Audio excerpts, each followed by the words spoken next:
Hi, everyone. It's around 3 o'clock, so we'll go ahead and get started. Sharon, take it away when you're ready.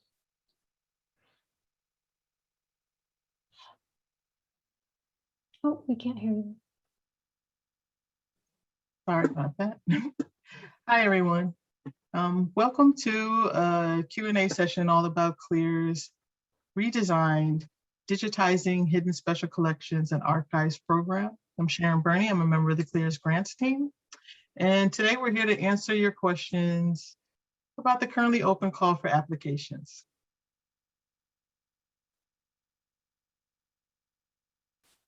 It's going to be a relatively informal session, so we don't have a long presentation prepared for you today, but we wanted to share just a few slides to help you navigate this platform and to get to know our team and understand where to go for additional information.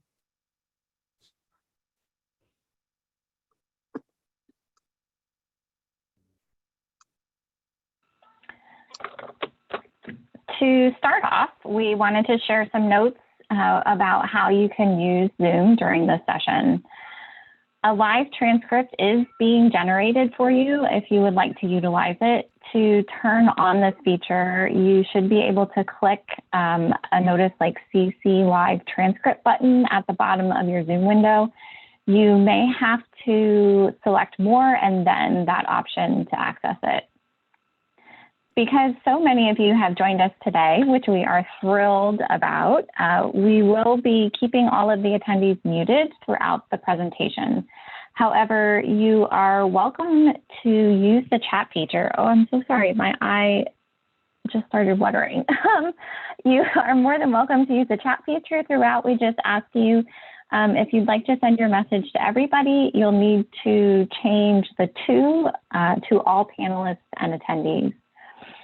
Because of how busy the chat can get, we do ask that you use the separate Q&A box to answer or to ask questions today.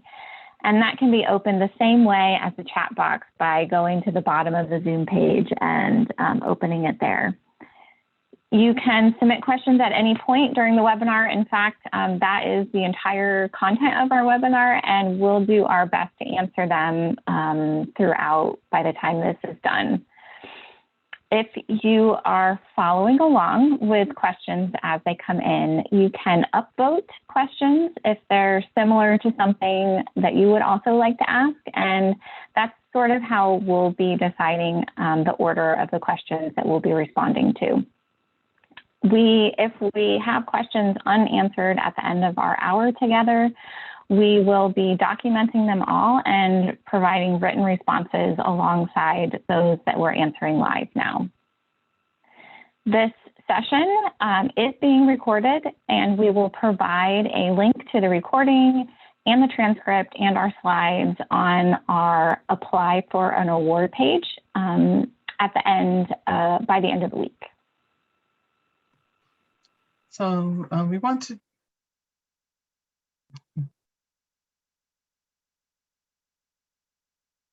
to do a brief introduction to our team since each of us will be contributing to the question and answer today. So I'm Sharon Burney and I live in Gainesville, Florida. I'm a program officer on the CLIR grants team. And I am Joy Banks. I'm located in South Florida and also one of the program officers at CLIR. Hi, everybody. I'm Becca Kwan. I live in Riverside, California, and I am also a program officer. We also wanted to extend our thanks to our two colleagues, Krista Williford and Allison Pope, who are helping us with Zoom logistics today again, and the captioner from AI Media, who's helping us out with the transcript.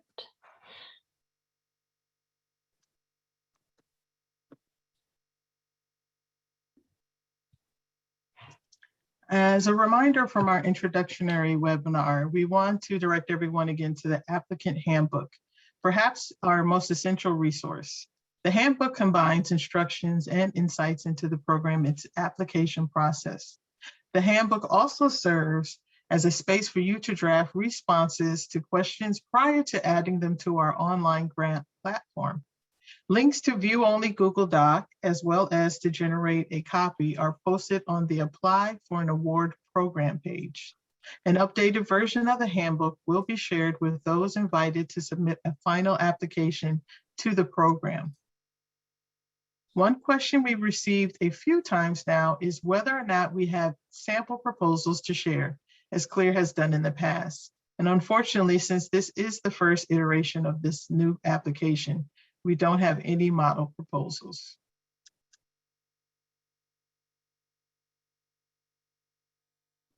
At our March 17th webinar, we received over 100 questions and made sure to capture and answer all of them in writing, even if we didn't get to them during the session. So those are all organized by topic, and you can find some of the answers to your questions there if you want to take a look. And it's a helpful resource. There may be things that you haven't thought about yet in that document. So I really encourage taking a look. We've also got the recording from that session online on our Apply for an Award page. So the link to that document is in the chat.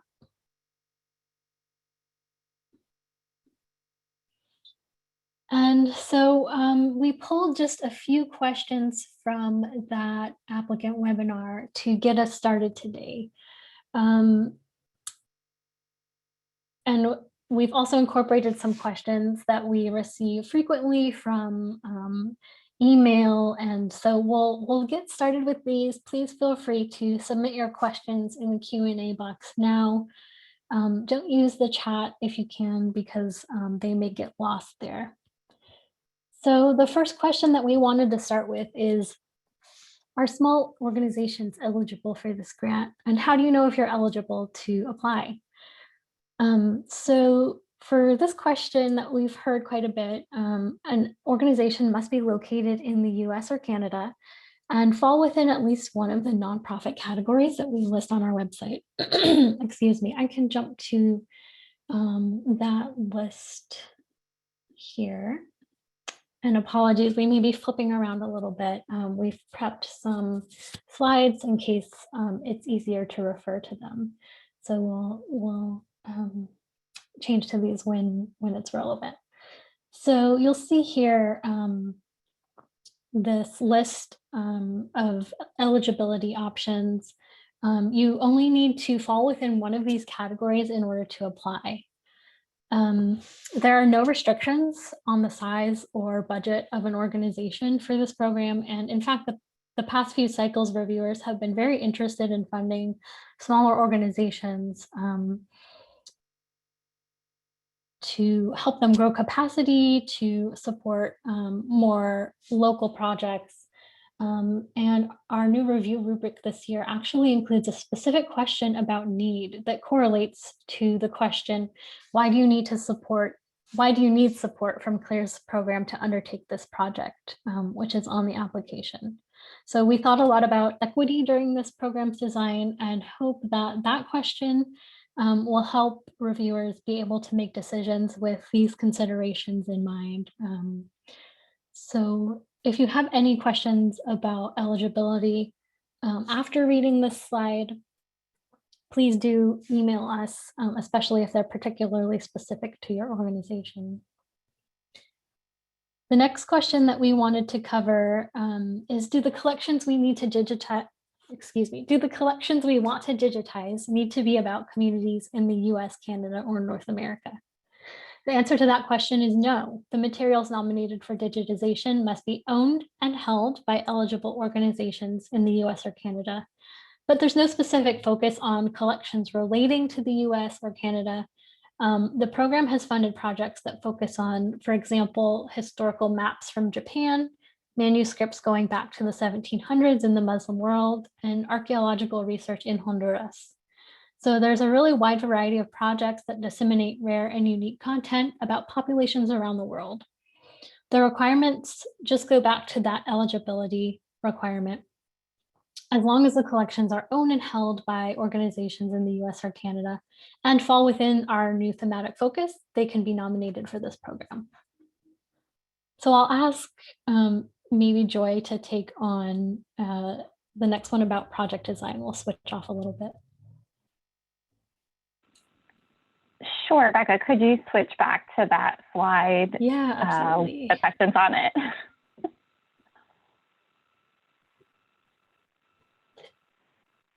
Okay, so do you require a detailed description of existing physical objects or collections to already be in place or done? Yes, we received this question quite a few times at our last session, and it's kind of a complicated answer, so perhaps that's why we keep getting the question. But we don't have a minimum. We don't have a minimum description requirement for the program. However, our reviewers do expect you to have sufficient understanding of the size, scope, and content of the collections you're nominating for digitization so that you're prepared to make the claims that you need to make about rights, ethics, and reuse to sufficiently answer the application requirements about access and what sort of community-centered access you'll be able to provide. So while you don't need to have item level descriptions, you don't even necessarily need a completed finding aid or some other description mechanism, you do need to know enough about your collections to be able to put forward a competitive proposal that can answer questions about how you're providing access. And sort of the other side of this is the question about providing funding for the selection of the materials. That probably is not within the scope of this program. You really should have the materials selected before you are submitting an application. All of that is sort of hedged with the understanding that we and our reviewers know you're nominating collections that are hidden by nature. So there might be some level of ambiguity or uncertainty in the selection of the materials, but that should really be sort of a small percentage of what you're nominating for digitization. Awesome. Thank you so much. Yeah. All right. So we have a couple of questions about budget, and I'm going to throw those to Sharon, if that's okay. The first one is what pre-digitization costs can be requested? Okay, hang on 1 second. My computer attacking.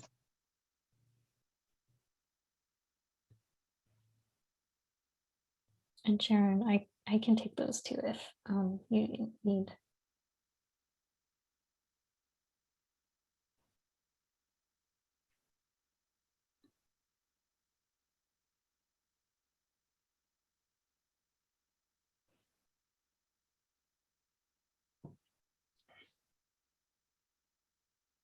So while, oh, I can't hear you.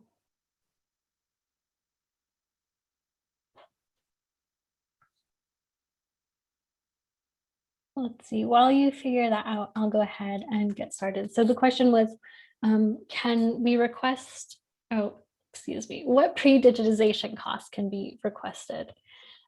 Costs related to prepping materials for digitization are allowable. So that's things like stabilizing the materials, light conservation that needs to happen before they can be digitized, or packing and shipping them to send them off to a digitization vendor, or doing initial metadata creation.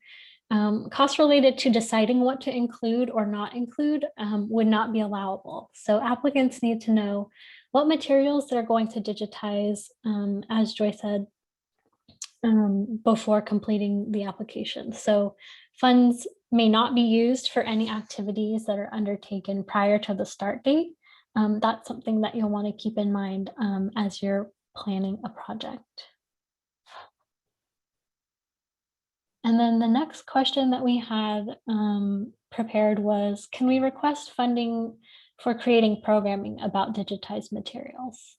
Yeah. Occasionally, past recipients have requested and received small amounts of funding for conducting outreach related to their newly digitized collections, like building a collection guide for students, for example.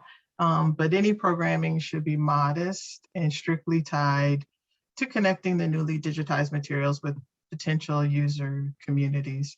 So creating a documentary film about the newly digitized collection or conducting a research project based upon data in the collection would be outside the scope of the program.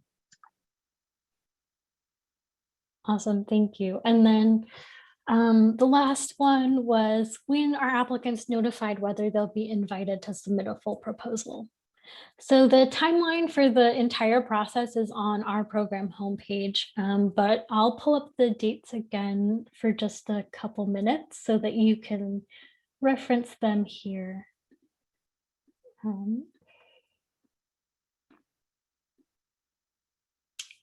So here are all of the steps that will be happening over the next year or so in this application process. You'll be notified whether you're invited to submit a full proposal by July 30th.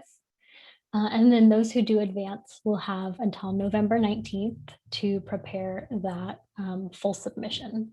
So if you have any other questions about timeline, we can answer those as well.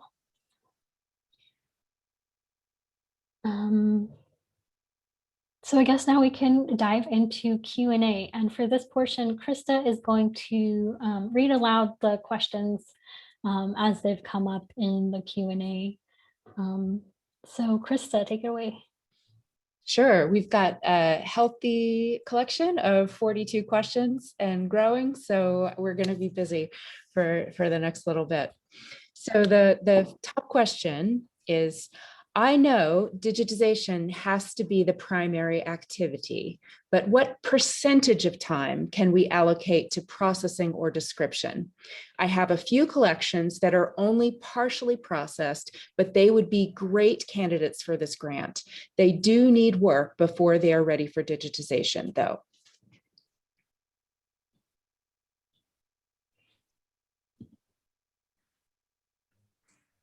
I can start with this one. So unfortunately, we don't have a cutoff percentage that we can give you when you're designing a project. I will say that if you are able to really strongly justify the need for doing that processing work ahead of time, that reviewers are always open to reading proposals where that is needed. And I think it's part of the entire package that you'll present is, you know, if the need is there and if the collection is, if the project is particularly strong, I think you can justify or argue the need to do that processing. So any other thoughts from the team about that one? All right, hopefully that helps. Next question, Krista. Sure. We have tentative approval from the institution we are working with, but because of COVID-19 restrictions, we cannot get our final list of partners and collaborators approved through their Office of Sponsored Projects prior to the round 1 deadline of April 30. In this scenario, is there a preference from CLIR if should they be listed as collaborators or partners if they haven't been officially approved, or how should we indicate this? I'll start that one. When we think of collaborators and official partners, we would want you to have really thought that out prior to applying. Those collaborating institutions would also have to be to sign your IP agreements. And that's why it's going to be imperative for you to get approval ahead of time. You could rethink that collaboration as a partnership. So as a collaborating institution, you would share the same bulk of work, and the work would be substantial. And so you want that collaborating institution to be a substantial part of the digitization work and or housing So as a collaborating institution, as opposed to a partnership that would have a less official role in your project, that's, I think, another way to go around it if you don't have it at the initial appointment, because then you will be going on to the next step. If anybody else wanted to add to that, or please jump in.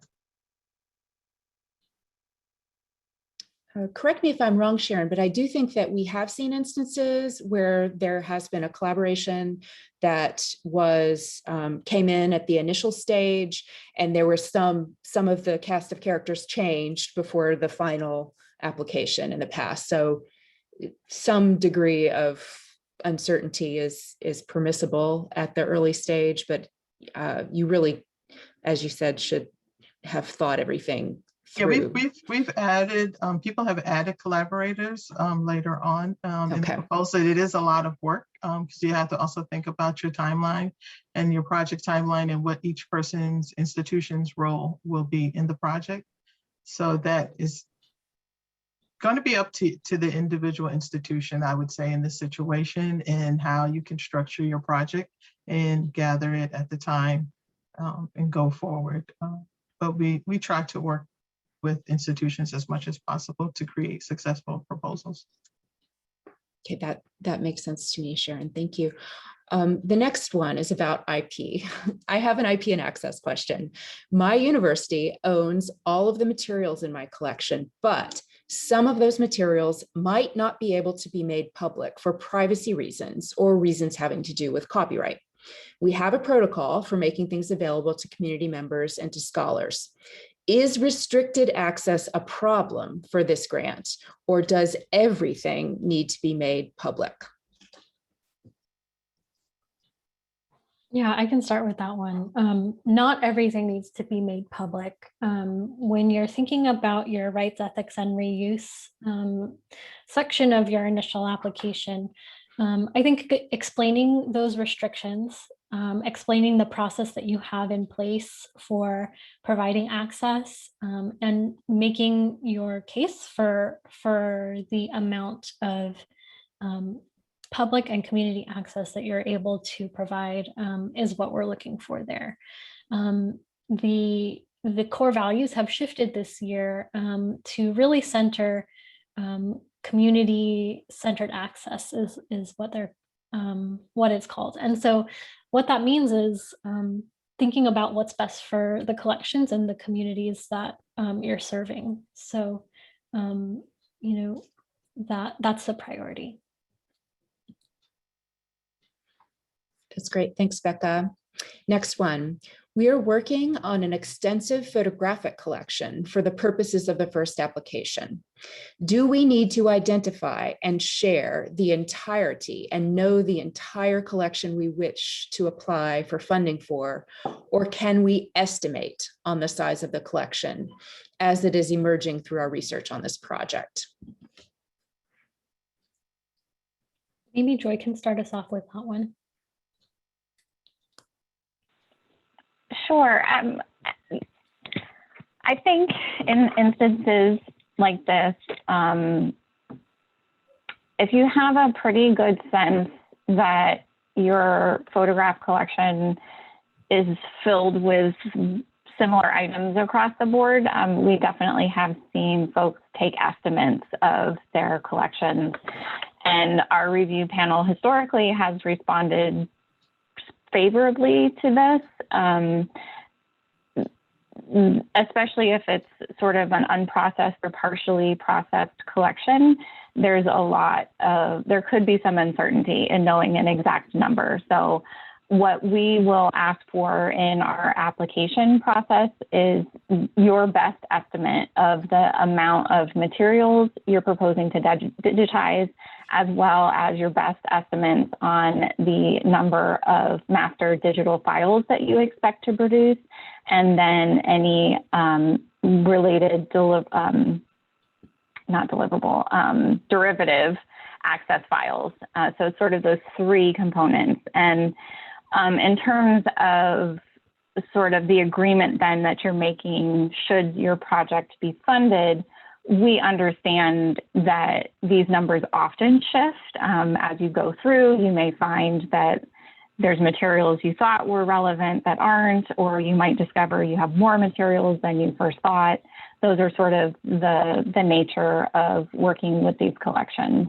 So I think that having your best estimate and then clearly explaining to the reviewers how you came to that estimate would be the key to dealing with a collection like this. That's great. Thanks, Joy. Next up, is there a preference for projects that are institutional partnerships? In our case, we have the opportunity to partner with an archive certificate program. So we would help train the students to do the digitization. Public digital access to the materials would be the same, partnership or not, but the partnership would add a year to the project and we would need a larger budget. So they're trying to decide which is the best approach.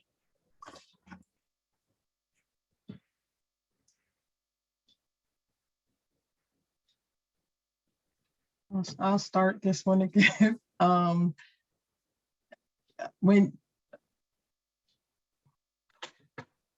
I sounds like that it's a great partnership that you could do, and the difference between that and a collaborating institution. So the partnership would be great as long as you can substantiate in your budget in clear and ethical ways of paying your students that would be trained in comparison to salaries in your area. If you can substantiate it ethically and appropriately in your budget summary, then I think that would be a great partnership to engage in. The reviewers look at the proposals and encourage in this cycle. It's definitely encouraging partnerships and collaborations. And so they're looked very favorably in this situation. So I would say yes, and that's up to you, as long as you can substantiate in your budget and in your project timeline, the extension of time that it would take to finish the project. Yeah, and I'll build on that in saying that it's not required that you include collaborators. I saw that question in the chat. That is an optional component of the program, but we're really interested in projects that will build capacity and reach across organizations. So I think that's why you see that come through so often in these projects, is that building upon your local work in larger ways through this grant funding is a great opportunity. So yeah, keeping all of that in mind while thinking about what's best for your organization and your capacity right now. Especially with COVID, partnerships may be really difficult. So we understand that, and yeah, just thinking about what's best for your org at the current moment. All right, next up, I'm still really confused about what exactly is digitizing and what isn't. In particular, I was surprised to see in the notes, and I'm assuming that this is the notes from March 17, that metadata is an extra. It's not digitization. So I think there may be some confusion here. What is just the actual moment of scanning, the image capture? I'm so confused. I think it would be really helpful if someone on the grants team could walk through the basic steps involved in digitization. So who would like to take that?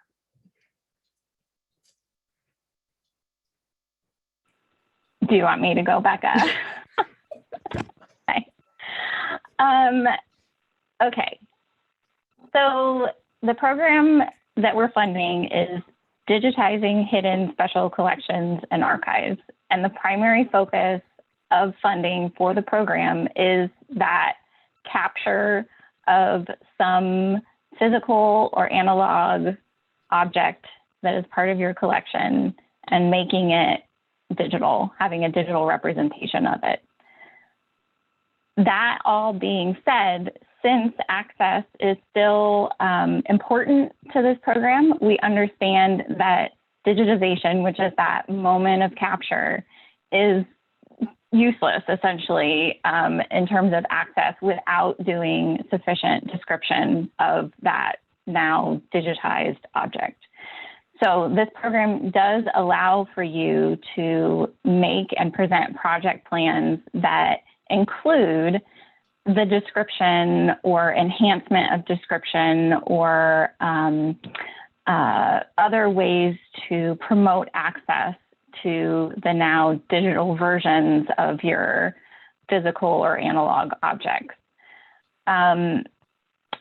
What is the reason why perhaps this continues to be an issue is that the program does not provide funding for description work of born digital objects. So things that are already in a digital format cannot be nominated for this program where you're only doing description activities. We cannot fund materials that have previously been digitized unless you have a really good reason that you might conduct new digitization. So we've done re-digitization of objects that perhaps very rarely, the case must be really strong if materials have already been digitized in the past. And we cannot do funding for migration of previously digital materials to some new or improved or a new digital format. So perhaps making this distinction is making it more complicated than we intend, but the sort of the point that we're making here is that that digital capture has to be sort of the primary focus of the project, with the description activities and the outreach activities sort of related to that digital capture work. Hopefully that helps clear it up. Yes, yeah, please let us know if it didn't, and we'll continue to address that. All right, next up. With some other grants, sometimes we submit a final proposal and the funder decides to fund us, but with a smaller budget than we asked for. Is this typical for CLIR? For example, has CLIR ever looked at a final proposal for a 3-year project and decided to fund it instead for 2 years, but with a revised budget? I'll start that one. Well, let's see. What has we may ask for, the reviewers may ask for, because it's the review panel that reviews your application. So they will look at your application and look at your budget and your project timeline. And they may ask for adjustments or have questions about allowed or disallowed costs. I would say first start, take a look at our Appendix B that's in the budget, which gives clear examples of what the different areas that you would be spending money for in the budget. We do have some cost limits. For example, the maximum amount for equipment and supplies is $10,000. Conference and registration and travel has some caps at $7,500. So as long as you're using and describing your budget clearly in an equitable way, and that you are using, if you get a vendor's quote, that you get 2 or 3 quotes so that you're your most cost effective is what the reviewers will be primarily focused on, your cost effectiveness. And when we think about salaries and wages, that they're fair and they're equitable, and that you are not engaging or using any disallowed costs. And those are clearly outlined. And I think the only other thing I'm thinking is making sure that no indirect costs are put in the budget. But I haven't seen them say, I haven't in my experience here seen them say, hey, no, we're not going to give you this much. But they will make you think and look at the most cost-effective way for your program or your project proposal to be successful. And if anybody wanted to add to that. Yeah, I think the scenario that the questioner describes of changing a 3-year project to a 2-year project, I don't recall that ever happening, right, Sharon? So I haven't seen it. yeah, it would just be a matter of someone asking for something that wasn't allowed and we cut that out of the budget. It would be something really minor, and it's pretty rare, isn't it? Yeah, I Case. have not seen that in all the applications I've looked at. Yeah. All right, next up. If we are taking existing oral histories and creating contextualized films through editing out the pauses and adding pictures and helpful descriptions of buildings or people, is that an acceptable digitization process? In other words, yeah, the questioner doesn't clarify whether the oral histories are an analog format or they're already digital. So if they're already digital, from what you said earlier, Joy, then it's definitely not allowed. But anyone want to comment on this activity about creating a film from oral histories?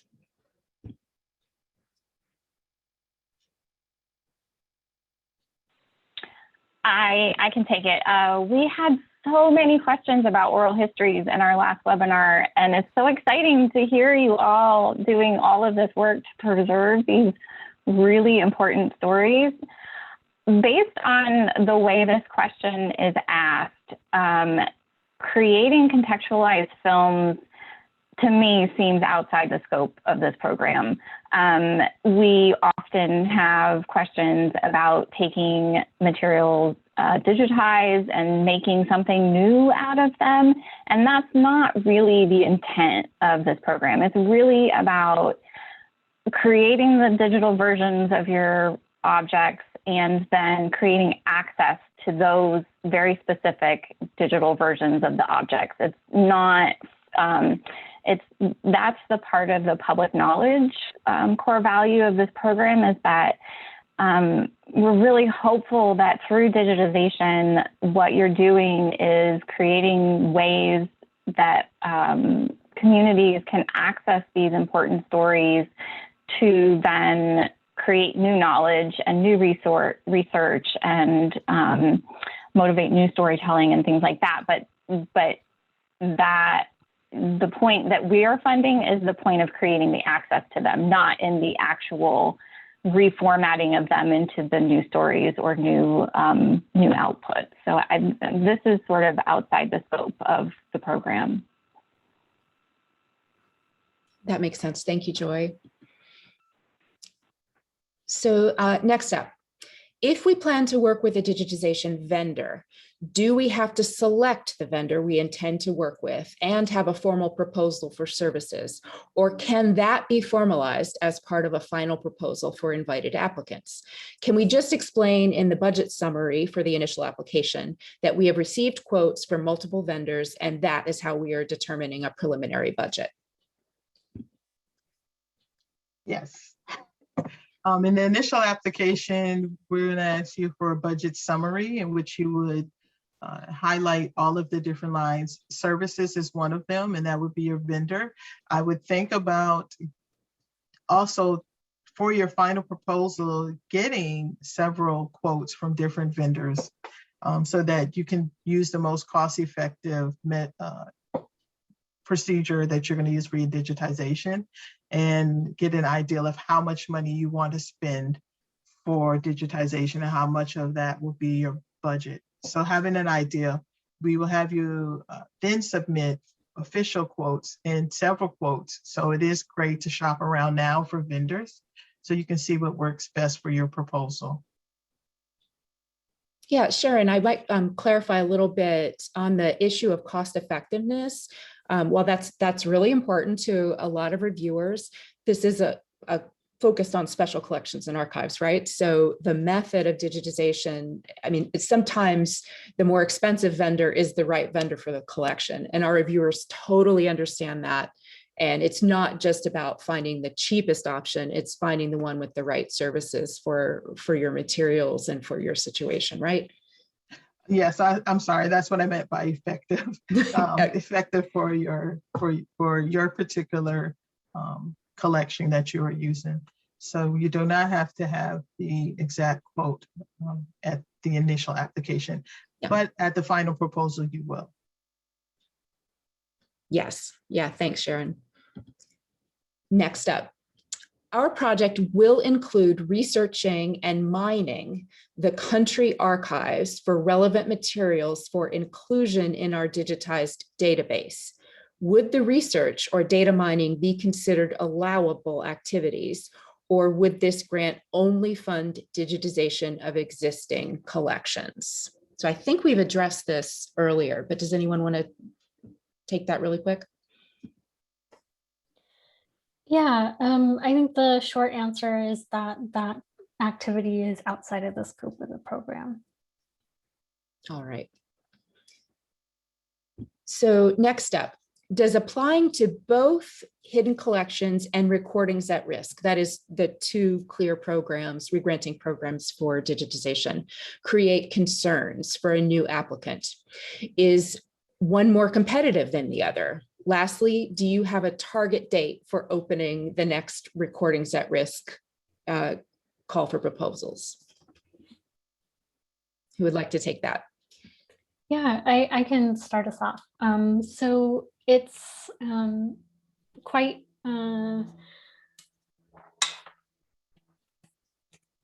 usual that people will submit to both programs. And we've had a number of different applicants that have received funding from both. I don't think that creates a particular concern among our reviewers. They like to see that you are doing different things for the two different programs. So that's pretty important, that you've sort of scoped things to the particular concerns of the two different programs. And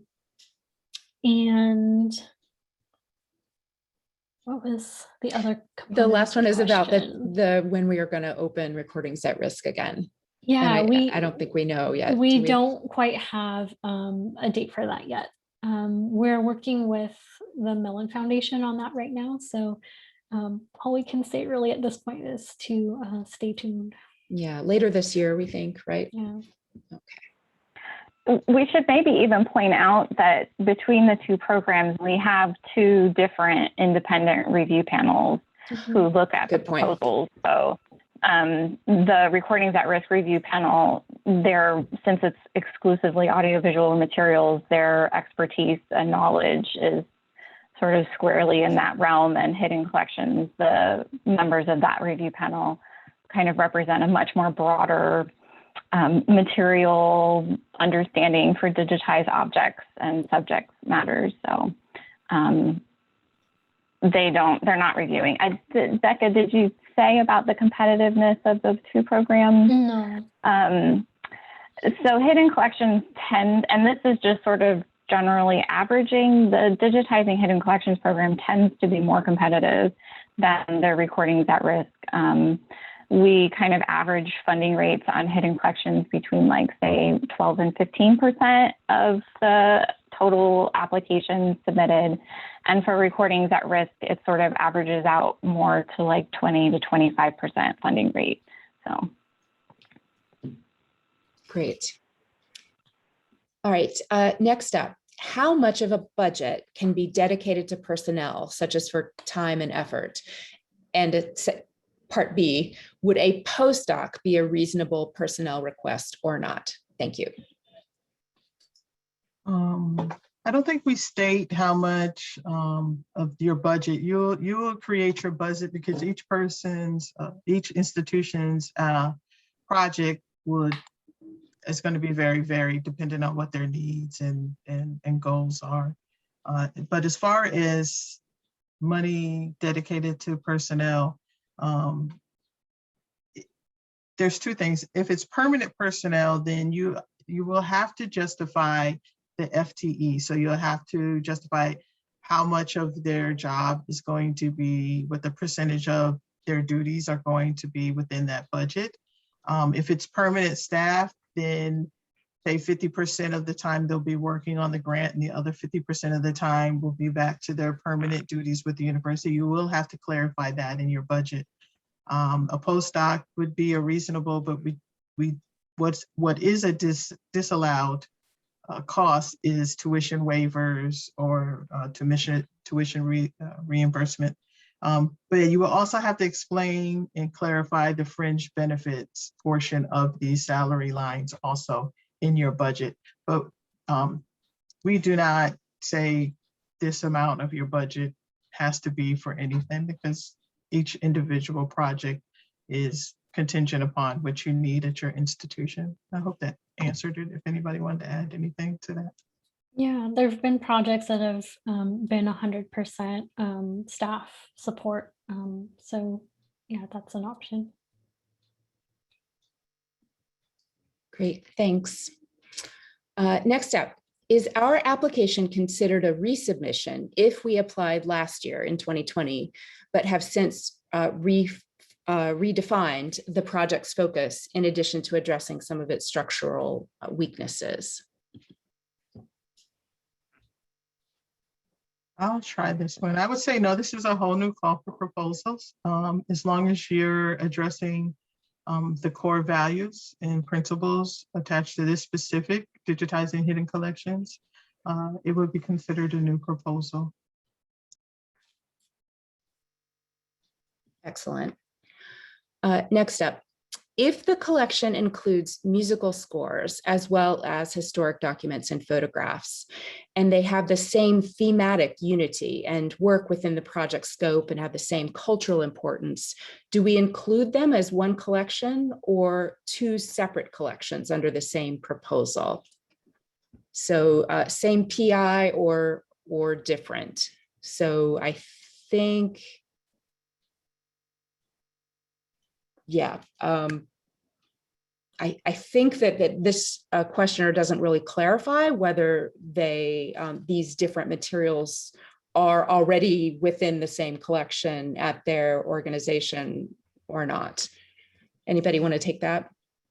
It sounds like these would all be within the scope of one project if they're all related materials, and you have that coherence around the story, the theme that you're bringing. Yeah, so they can all be part of the same project proposal. So I hope that answers the question. Yeah, so you don't have to have all of one kind of material, and you can nominate parts of one collection or multiple collections or parts of multiple collections. We've seen all of those things, but the thematic coherence you mentioned is critical. Thanks, Becca. All right. Next up, we will be asking for funding to staff our digitization project. What do you consider a fair salary range for a full-time librarian or archivist with an MLIS to do the scanning and quality control work? Well, I'll start this and then I'll ask Joy to kick in on this one. I think that's going to depend on where you're located and what the fair and equitable salary ranges are in your area. And without us knowing where you're at, it's going to be difficult to give you a specific number. And it's also going to depend on what the FTE of that hired faculty, like that librarian archivist is. And that will be contingent on your budget too. So, but I would say to start with looking at the salary ranges in your area and what's a fair and equitable range in the average salary in that area, and starting there. And then if anybody else wanted to chime in. Yeah, our reviewers often reference a few different wage calculators. And so we've been compiling those. One of them is the MIT Living Wage Calculator. And we will drop some of those links into our Q&A transcript for this, and look for a place that we might be able to put them on the website to help you calculate that. Since the funding recommendations are made by our independent review panel, we can't tell you what to pay folks, but they're going to be looking for the justification for why you are paying what you're paying. And as Sharon mentioned, I mean, it's largely based on your geographic location, whether you're in an urban or a rural setting, the size of your institution, and a range of other factors that go into that decision. They're not expecting everybody to pay the same wage to everybody just because you're getting funds through this program. Yeah, and I'll add that if you're hiring a project archivist, something along those lines, really for any position, it would be reasonable to include cost of living adjustments year to year into your budget, to include a little bit of professional development for those folks as it makes sense and is related to the project. So yeah, those are all acceptable, allowable costs. Fantastic. That was really helpful. All right, next up, our project includes, but is not limited to, multiple digitizations of small individual collections, perhaps of a few dozen pages each, at various public institutions. So it's a collaborative project with small amounts of material being digitized at each partner.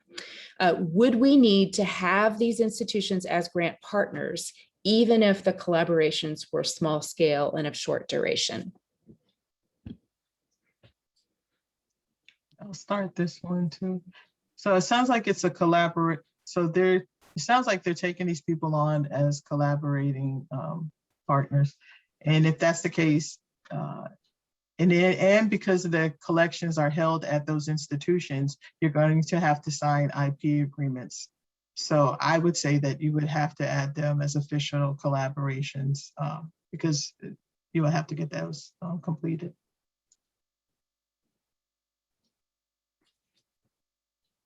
Yeah, that makes a lot of sense to me, Sharon. Okay, next up, can part of the collection be copyrighted material that the applicant owns and is willing to allow use with special permissions? For example, part of the collection is copyrighted music. Can the applicant organization choose to provide licenses for a range of permissions while retaining their copyright? I think Joy may know the most about this one and the particular licenses and all of that. So I'll let her go ahead.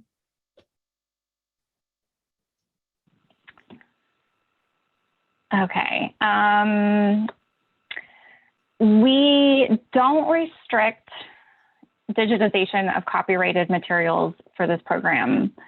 However, you'll want to keep in mind that our reviewers will be evaluating proposals against each other. So you would need to make a very strong argument in this case of why digitization is important and how still you'll be facilitating the access to these digitized materials to benefit the public and promote new research and all of those things.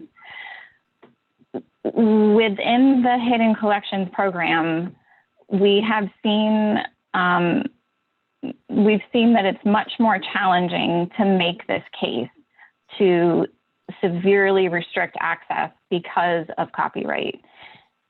Recordings at Risk, which has a focus on the preservation as opposed to the access, that review panel has been much more willing to look at copyright restrictions and sort of tiered access levels with licensing and stuff, things like that.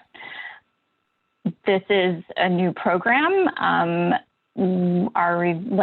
It's hard to sort of make some predictions about how our review panel will reflect on this sort of issue, given the new core values, which have de-emphasized open access in favor of community-centered access.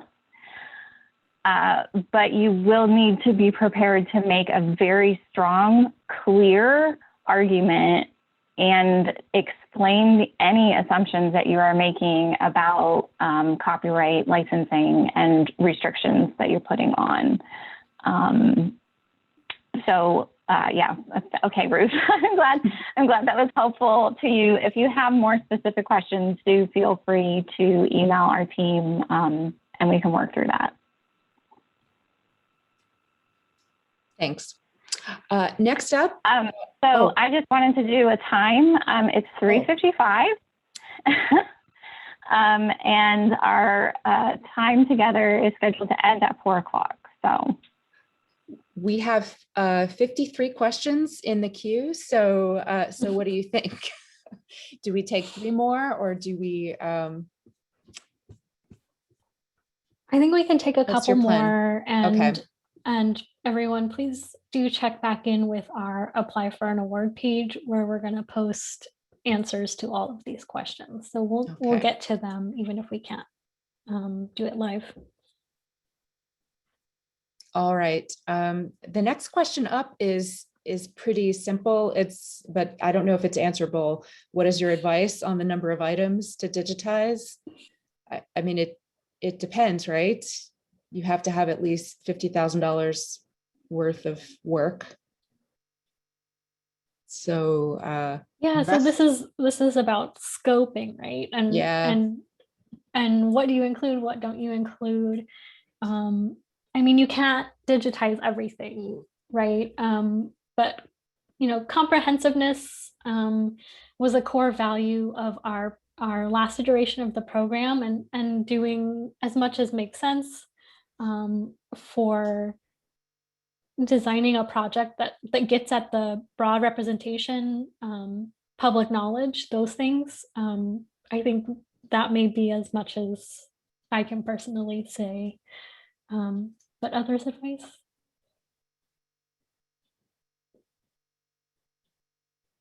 I think that's great advice, Becca. It just depends on.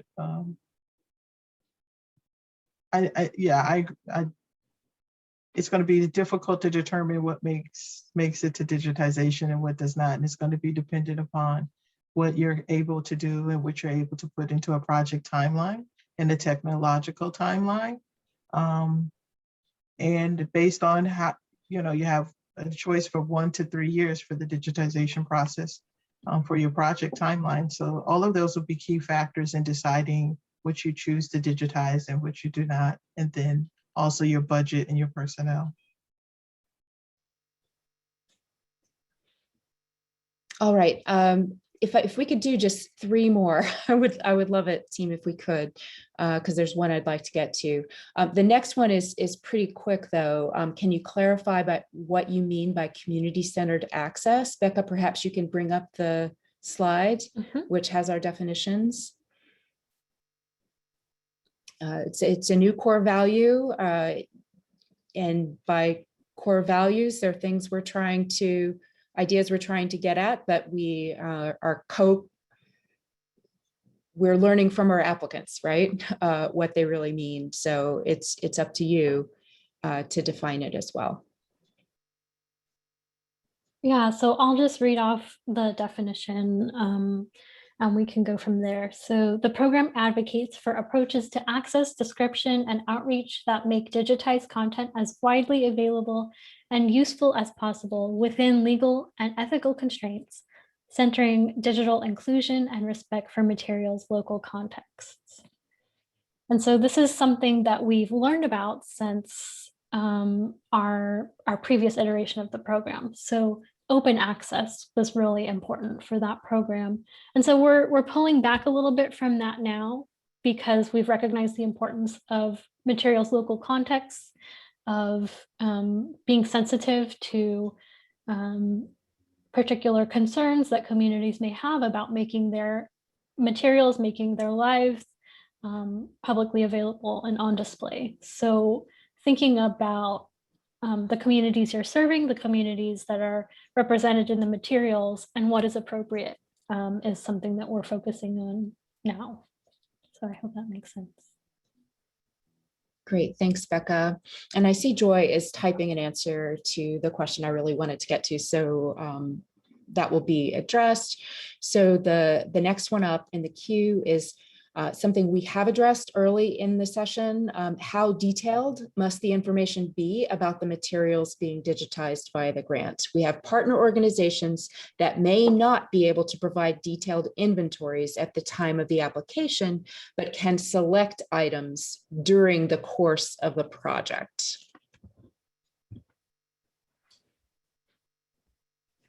Yeah, so some description is helpful, and knowing generally what you have and how much of it you have is important because you're, again, budgeting for a certain number of items.